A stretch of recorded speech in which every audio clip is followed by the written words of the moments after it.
ឆ្នាំនេះអាយគ្មានអូនកាន់ដៃប្រឡែងកំជ្រួតជាមួយគ្នាឡើយបានត្រឹមលើក្បាលសុំលើ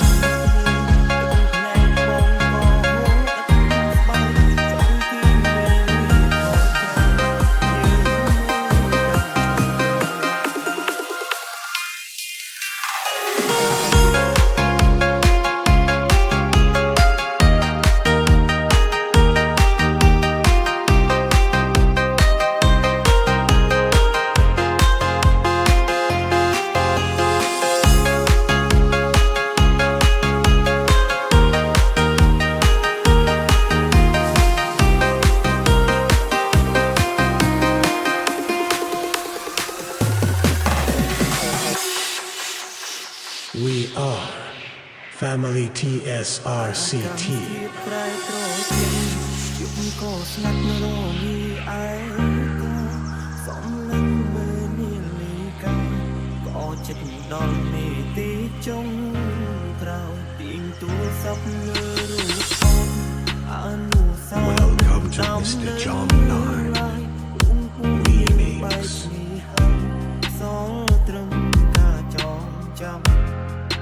សុំតុងគ្រាមុនដែលបងតែងទុកឲ្យអូនយំម្នាក់មិនចេញបារម្ភខ្លាចក្រែងគិតដល់អូនជាមនុស្សស្រី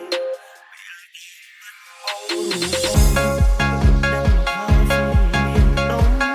ដៃអាចទេចង់សុំឲ្យខ្លាំងត្រឡប់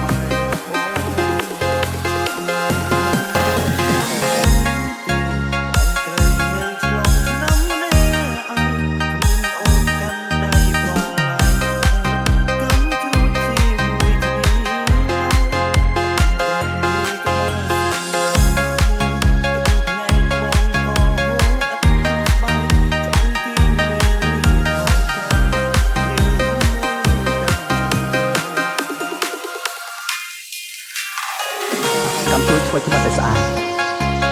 តែស្អាតតែមួយផ្លែក៏រលួយបាត់ទៅតែប្រហែលវិនាទីក៏ខ្លាចទៅជាផ្សែងដូច្នេះមានដូចជាច្រើនមិនមែនយើងទៅពីរអ្នកប្រឹងប្រែងគឺបាននោះទេ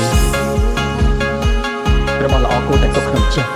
មានពេលខ្លះលើកមករំលឹកឡើងវិញវាមិនកាន់តែល្អទេឬមួយយ៉ាងណា